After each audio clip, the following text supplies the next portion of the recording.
Gonna go ahead and shoot. Shoot. You see somebody? Where are shooting at? Okay, wait. Ladies and gentlemen, the commander of U.S. Joint Task Force 505, Lieutenant General John Wissler.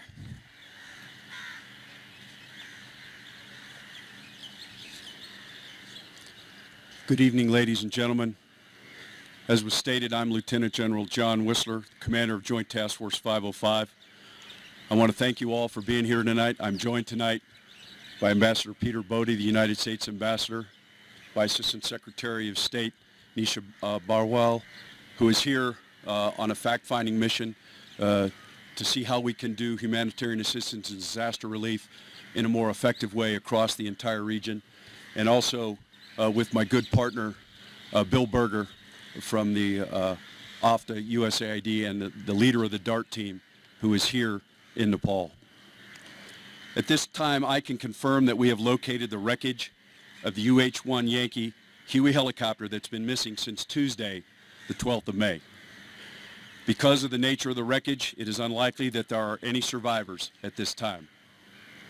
Our prayers are with the Marines and the Nepalese soldiers and their families. We all mourn this tragic loss of life. The aircraft was positively identified at approximately 1:50 p.m. today, 8 miles north of Sherakot in the Dolika region. The wreckage was found at approximately 11,000 feet in extremely dense forest and exceptionally rugged terrain. Our Nepalese partners originally discovered what they thought to be evidence of an aircraft mishap while they were flying patrols in this area in their helicopters. As soon as we were made aware of their first reports, we immediately diverted the U.S. helicopters that were already in the air to the grid coordinates that they had provided to us. At this time, I'm not able to positively identify the cause of the mishap. I'm also unable to positively confirm the identities of any of the remains of the service members, either from the U.S. or from Nepal, that were on board that aircraft. Additionally, due to the extremely difficult terrain at the site of the mishap, below freezing temperatures and violent winds and thunderstorms, I made the decision to cease the recovery efforts for this evening. We cannot afford to put U.S. or Nepalese service members at any further risk. At first light, we will resume the recovery mission. The 6 Marines and 2 Nepalese soldiers on board the aircraft were participating in disaster relief missions following the second devastating earthquake that struck this country. They were determined to go forward with their duties, eager to contribute to our mission and to alleviate suffering and to come to the rescue of those in need. They were courageous. They were selfless individuals dedicated to the international humanitarian aid mission here in Nepal. We are deeply saddened by the discovery of this wreckage, and we will remain dedicated to the recovery effort until every last Marine and Nepalese soldier is brought home. We are and will continue to work closely with the government of Nepal and the Nepalese Armed Forces to identify the remains of all of the service members that were aboard the aircraft, and we will determine the cause of the mishap. We will release further details as they become available. I want to express my gratitude to our international friends, the countries of Nepal and India, who came forward and offered their support during our extensive search efforts since this aircraft went missing. We ask for continued prayers and support during this difficult time. We also ask the public to please respect the families and allow them time as the investigation continues and the next of kin are respectively notified. Lastly, I want to express that the United States military will remain committed to our mission here in Nepal.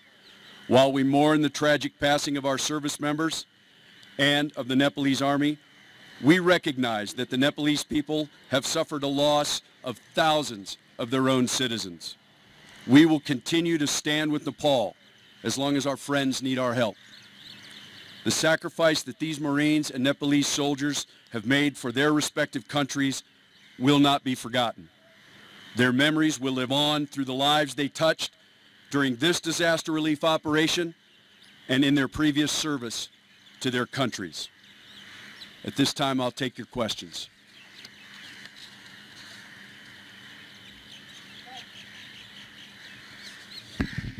My name is Sergio Quintana, ABC News. My understanding, and as you say, it is the Nepal Army that made the first spotting. Is there a representative of the Nepal government or the military here that can kind of talk a little bit about what they saw? There is no one here. Our contact with the Nepalese Army, they are, as we are, engaged in pushing forth this information to the Nepalese people and dealing with the loss to their own service members.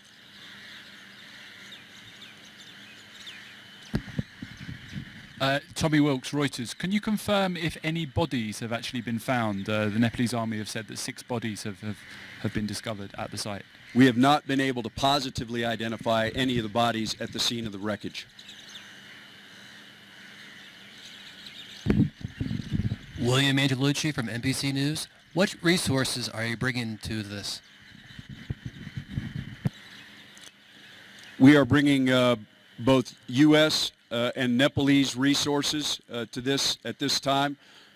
Nepalese Army forces have secured the site, and tomorrow we will use both U.S. and Nepalese aircraft if required to get our pararescue team back up on the site to begin the identification of any remains that we find on the site.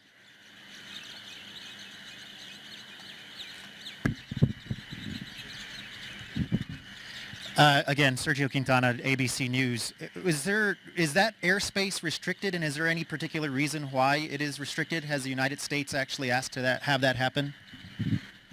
As far as I know, there's been no restriction placed on that airspace.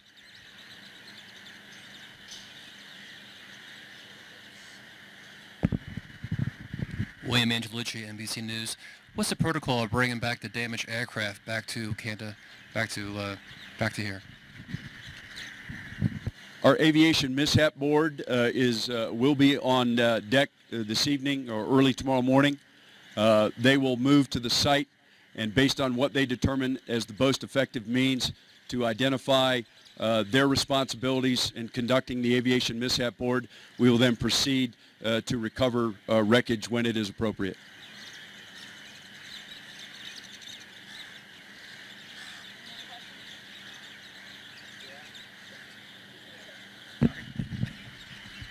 Can you talk a little bit about how this is going to affect the ongoing mission that you guys are actually here for?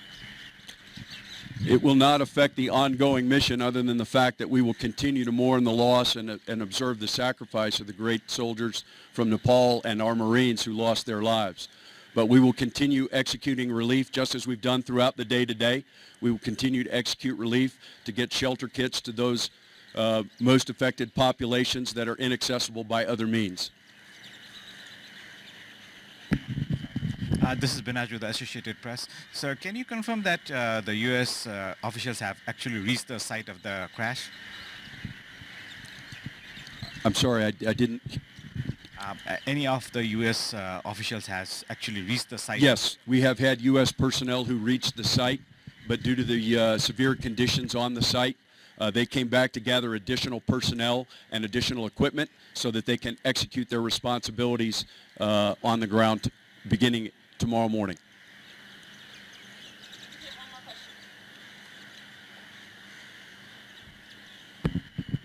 Sir, can you tell us about how it was spotted and what stage it is, the aircraft is at right now? What do we know about it so far?